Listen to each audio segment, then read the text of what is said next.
Growing up in a family business isn't all cash registers and customer smiles. It's early mornings, late nights, and knowing how to handle a shoplifter before you're even old enough to drive. I'm Amelia, and I've been the heartbeat of my folks' tableware store since I was a kid, slinging plates and cutlery instead of hanging out at malls. The day Mrs. Baker waltzed into our shop changed everything. She owned the bakery next door, and everyone knew her for her sharp tongue and even sharper business sense. I was arranging some fine china, the kind that's too fancy for everyday use, when I heard her heavy steps approaching. "Charlie," she boomed, never one to waste time on pleasantries. "Got a minute?"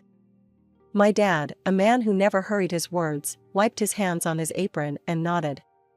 "Sure thing, Barbara. What's on your mind?" They stepped into his cramped office, leaving the door slightly ajar. Curiosity got the better of me, so I edged closer, pretending to fuss over an unruly stack of napkins. "I'm cutting straight to the chase, Charlie," Mrs. Baker said, her voice a mix of business and something else, something like excitement but sharper. "I want to merge our shops. Expand. Think about it, my pastries on your plates. It's a goldmine." I could almost hear the gears turning in Dad's head. He was cautious, always had been, but Barbara Baker didn't just throw ideas around. "And there's more," she continued, lowering her voice so I had to strain to catch it. "I think our kids should get hitched. It'll cement the deal. What do you say?" Hitched?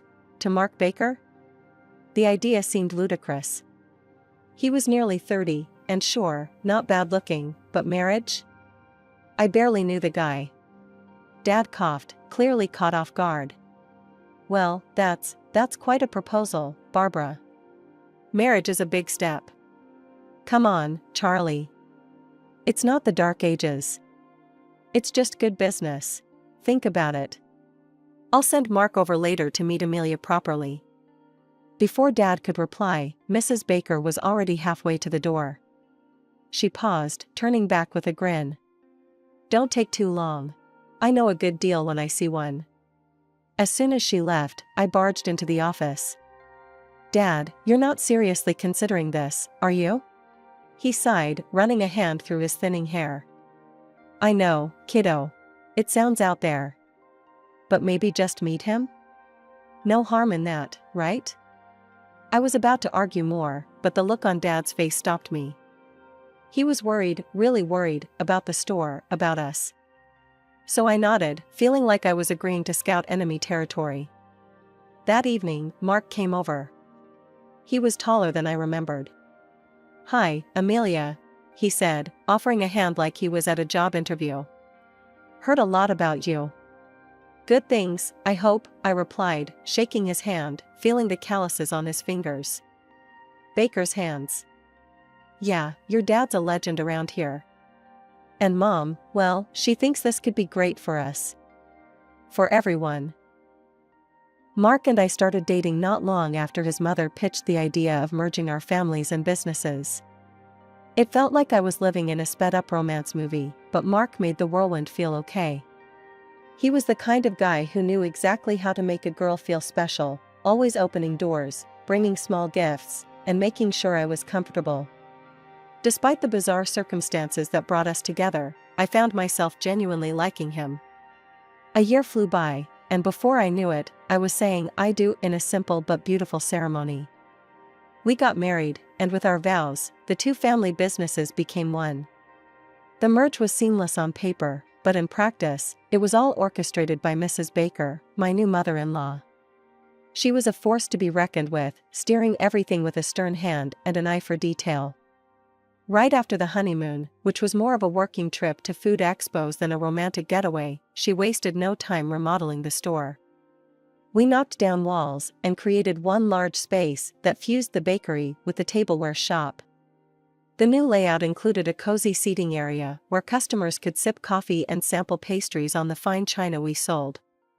"I want people to see how the dishes can come alive when they're used," Mrs. Baker explained one morning as we surveyed the construction. "Amelia, I expect you to not just sell these pieces, but to show them off." Serve the customers, make the desserts appealing, talk up the plates. They're selling a lifestyle, not just pottery. Yes, Mrs. Baker, I responded, tucking my hair behind my ear as I took notes. She had a way of laying out her vision that left little room for input, but it was hard to argue when sales began to double. Living with Mark's parents was another part of the merger I hadn't been too keen on. Mrs. Baker insisted it made financial sense for us to stay with them. Why waste money on rent when you need to be on hand to help out? The store's just down the street, she'd argued. It was practical, yes, but living and working together with no break was suffocating. One evening, as I was wiping down tables after a long day, Mrs. Baker walked over with a stack of dish towels for me to fold. Amelia, dear, you're doing a fine job here, but remember, this is your life now. No need for that college degree. This, she gestured around the bustling store, is better than any classroom. I bit back my frustration, the words tasting bitter. I know, Mrs. Baker. Amelia, she cut in sharply. Focus on what's in front of you. This business will be yours one day. You and Mark, running it together. Isn't that enough? I nodded, forcing a smile. The truth was, it wasn't enough. I missed my studies, the sense of working towards something that was just mine. But my new role left little room for anything else. Life in the store became a routine, a rhythm dictated by Mrs. Baker's unwavering command. Days blurred, but one thing became increasingly clear: my dad was around less and less. At first, I thought he was just taking some well-deserved time off, but then days turned into weeks without a single sighting of him behind the counter or in the office where he used to manage the books. One Sunday, I decided to visit my parents at home. The atmosphere was different, quieter. Mom was in the garden, and Dad was sitting on the porch, looking out with a kind of faraway sadness. Hey, Dad, I said as I approached, trying to keep my voice light. Haven't seen you at the store much. Everything okay? He sighed deeply, the weight of his words ready to fall. It's the merger agreement, Amelia. Barbara had her lawyers set it up in a way that pretty much cuts me out. I can't make any real decisions anymore, and I only get a tiny share of the profits. Frustration boiled over, and I stood up, pacing the porch. I can't believe she'd do this. And Mark, does he know? Dad's expression softened. I don't think he sees the full picture, Amy. Barbara's got him thinking this was all necessary to save the business. The next day, I confronted Mark at the store, waiting until we were alone. Mark, we need to talk about the merger. Your mom's cut my dad out completely. Did you know? Mark was rearranging some pastries, but he stopped and straightened up, his face setting into defensive lines. Mom did what she had to do. My mom saved our businesses, Amelia, turned it into something profitable. We're doing better than ever, aren't we? Profitable? At what cost, Mark? My dad's been pushed out of his own life's work. He didn't have an answer, just turned back to his work, effectively ending the conversation. The divide between us had never felt so wide. The very next day, Mrs. Baker cornered me by the coffee machines, her voice sickly sweet. Amelia, dear, I hope you're not causing trouble. We don't need any mutiny on this ship. I met her gaze, my frustration hardening into resolve. I just want what's fair for my dad, Mrs. Baker. She stepped closer, her voice dropping to a whisper that was more threatening than any shout. Listen, girl, don't poke your nose where it doesn't belong. That agreement was signed and sealed with your father's consent. He knew what he was getting into. I suggest you focus on your job and leave the business decisions to those of us who know how to handle them. Walking away, I felt a mix of anger and helplessness. It wasn't just the business that was under her thumb, it was my marriage, too. Mark's words echoed in my mind, a mantra of profit over family. The pandemic hit us like a sledgehammer. One day we were buzzing with customers, and the next, the store was eerily quiet, the only sound the occasional echo of our footsteps. I remember standing in the middle of the empty store, the silence overwhelming. That's when the idea hit me. Mrs. Baker, why don't we ramp up our online presence? We could start delivering. People might not come to us, but we can go to them. Mrs. Baker was rearranging a display that no one would see, lost in her thoughts. She paused, her brow furrowing. Online? Amelia, that's not how we've ever done things. But it's how things are now, I pressed, feeling the urgency. We need to adapt or we'll sink. We launched our online ordering system, and I took charge of setting up the delivery logistics. It was chaos at first, missed orders, delayed deliveries, but slowly, it found its rhythm. Before long, our sales began creeping back up, nearing pre-pandemic levels. Seeing the success, I was filled with a new kind of energy. Mrs. Baker, we should keep pushing this. Even when things go back to normal, this could be a new revenue stream for us. Maybe even specialize in custom confectionery orders online. Mrs. Baker was slicing bread, her knife hitting the cutting board with finality after each slice. Amelia, let's not get ahead of ourselves. We'll go back to normal soon, and this online fuss will be unnecessary. But Mark cut in, siding with his mother as usual. Amelia, we're just riding out the storm. Mom's right. People will want to come back in, sit down, enjoy the experience. This online thing is just temporary. The pandemic eventually receded, and true to Mrs. Baker's word, we returned to normal operations. The online delivery service was shut down, much to my dismay. I watched as our new online customers drifted away, their messages of thanks and requests for more deliveries going unanswered. I couldn't hide my disappointment. One evening, as we were closing up, I confronted Mark again. We're making a mistake, shutting down the online service. It was working. It was really working.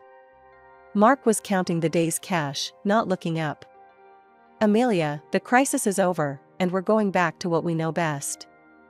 This is my mother's business. She's built it from the ground up. We're not going to gamble with its future on a whim. Walking home that night, the streets quiet and the shop windows dark, I felt a deep sense of isolation. The rift between Mark and me grew wider with each step I took. It was one of those heavy, relentless rainy days that turned the world outside the store windows into a blur. I was tidying up the store hall, rearranging the chairs and wiping down wet tables when the door creaked open. A small figure stumbled in, her clothes soaked, her face streaked with tears. Hey, it's okay. You're safe here, I said, kneeling down to her level. Can you tell me what happened? Just then, Mrs. Baker came out from the back, her eyes narrowing as she took in the sight. Amelia, what is this? Who is this child? We can't have beggars in the store. It's bad for business. Get her out. I was shocked, my stomach turning at her coldness. She's just a child, Mrs. Baker. She's scared and alone. Mark, who had been in the office, came to see what the commotion was about. His face mirrored his mother's disapproval. Mom's right, Amelia. We can't start letting street kids hang around. It sets a bad precedent. I called the police. Refusing to let the little girl shiver in the cold, I wrapped a nearby clean blanket around her shoulders and poured her a cup of hot chocolate, which she clutched gratefully, her small hands trembling. It wasn't long before the police arrived. After a brief conversation, they confirmed that the girl had indeed wandered away from her parents, who were frantically searching for her. They thanked me for keeping her safe and left to reunite her with her family. Once the police had left, Mrs. Baker turned on me, her face a mask of fury. Amelia, I'm docking your wages for today's disruption. And for the next 2 days, you're washing dishes to make up for the trouble you've caused. Mrs. Baker, that's not fair. I was just trying to help. Enough, she snapped. You want to run a charity, do it on your own time. This is a business, not a homeless shelter. That night, as I scrubbed pot after pot, my hands raw and my heart heavy, I couldn't help but think about how far Mark and I had drifted from the people we used to be. Every scrub of the scouring pad was a reminder of the love that had curdled into something unrecognizable under his mother's influence. I missed my life before the merger, before my dreams had been overshadowed by the harsh, unyielding world Mrs. Baker had created. More and more, I found myself dreaming of a way out, a path back to the person I used to be. A week after the incident with the little girl, the store was bustling with the usual Saturday crowd when a well-dressed man stepped in. He wore a sharp suit that didn't quite belong in our casual little shop, and his presence commanded immediate attention. I greeted him with a polite smile, leading him through our selection of fine tea sets, which he examined with an expert eye. "I'll take the complete set of these," he said, pointing to our most expensive porcelain. "And could you add a selection of pastries? It's for a special occasion." "Of course, sir," I replied, my hands carefully wrapping the delicate tea pieces as I packaged them securely. I then filled a box with an assortment of our finest pastries. He watched my every move, a thoughtful look on his face. As I handed him his purchase, he extended his hand, gripping mine firmly. "Thank you. You've been very kind. Actually, you showed kindness to my daughter last week. She told me how you helped her." I paused, surprised. "She's your daughter?" "I'm just relieved she's safe." The man smiled warmly, reaching into his jacket pocket and handing me a business card. "My name's Thomas Avery, and I'm a lawyer. If you ever need anything, feel free to call me." I glanced at the card, noting the law firm's name etched in bold. "Thank you, Mr. Avery. Actually, there might be something." "Oh?" His eyebrows lifted in interest. "It's a long story, but it involves a business deal made by my father that I think wasn't entirely fair," I said hesitantly. "Why don't you come by my office next week? We can look over the documents together," he offered, his tone sincere. I agreed, grateful for the opportunity. At home that evening, I was quiet during dinner, my thoughts swirling. Mark sensed my distraction. "What's on your mind, Amy? You've been off lately," he asked, his gaze sharp. I stirred my food around my plate, considering what to say. "Just tired, I guess." As I lay in bed later, the weight of my secret pressing down on me, I realized that telling Mark was not an option. He had chosen his side, and I had to choose mine. Mr. Avery was my chance to make things right, not just for my dad, but for myself. The following week, I met Mr. Avery at his office, a sleek, imposing building that made me feel out of place with its polished floors and stark modern art. Sitting across from him in the high-backed leather chair, I handed over the merger documents between my father and Mrs. Baker. Mr. Avery's eyes narrowed as he flipped through the pages. "There are several issues here," he said after a long pause. "The terms are unusually favorable towards one party. It's exploitative, and possibly even illegal, depending on the circumstances of the agreement signing." My heart pounded with a mix of fear and hope. "Can we do something about it?" He nodded. "I believe we can. I'll need to do some more digging, but I'm willing to help you pro bono, given the situation with your father."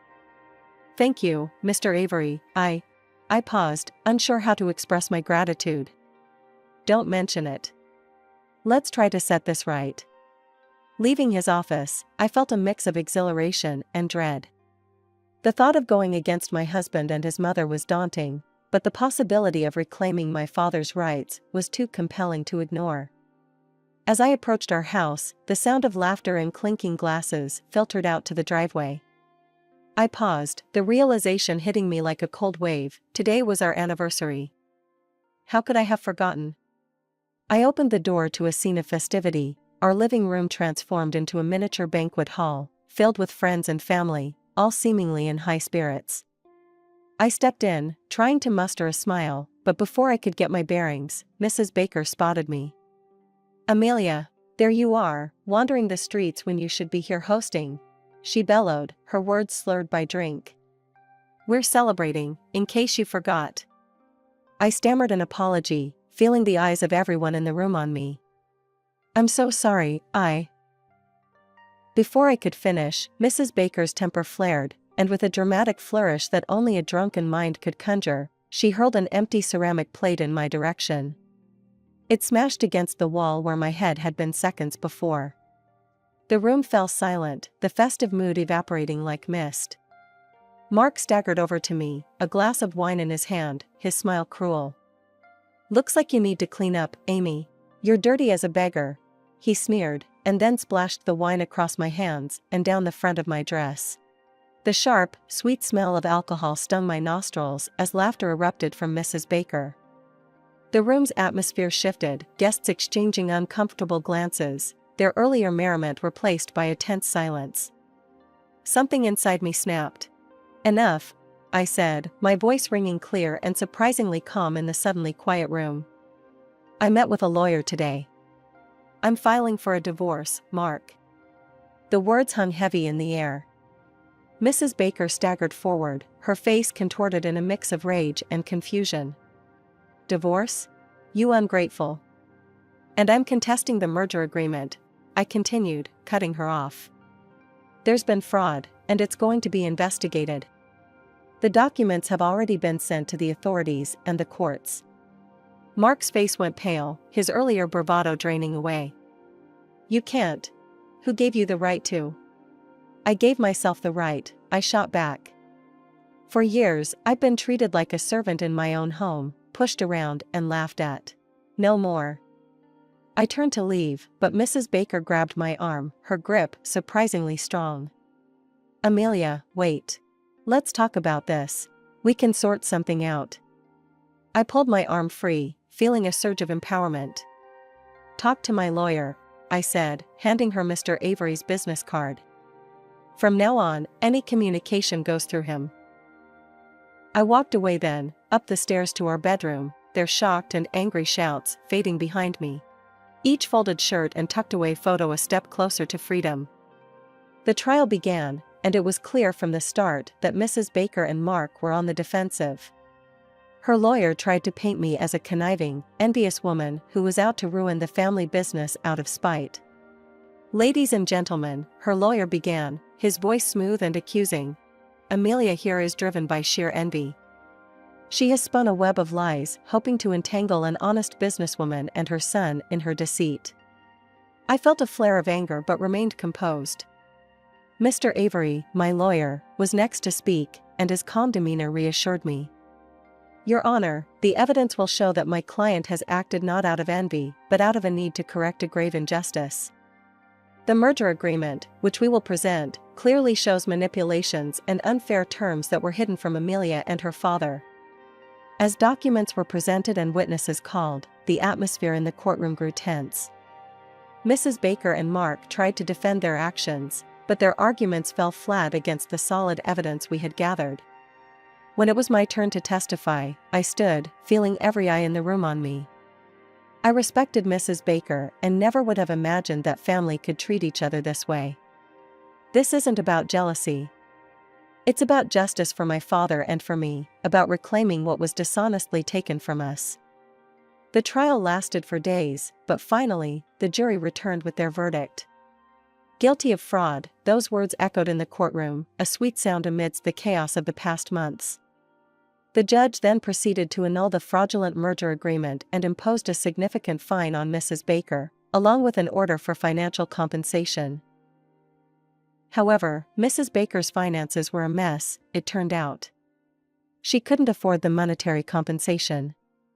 Instead, she was forced to cede her rights to the bakery to me as a form of payment. My father and I became the sole owners of not just the tableware store, but also the bakery that had been the source of so much strife.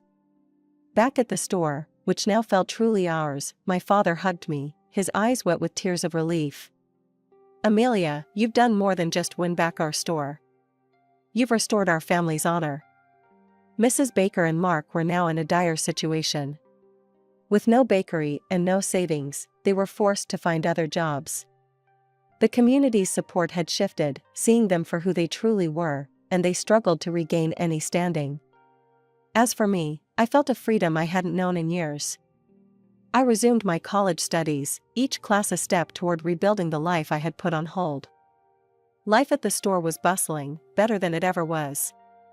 With the bakery's integration, we introduced breakfast combos, pastries with artisanal coffee served on our finest china.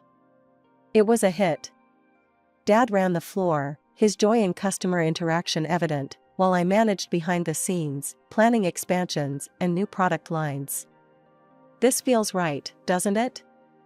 Dad asked one day, as we watched a family enjoy their breakfast at one of our new tables. It does, Dad.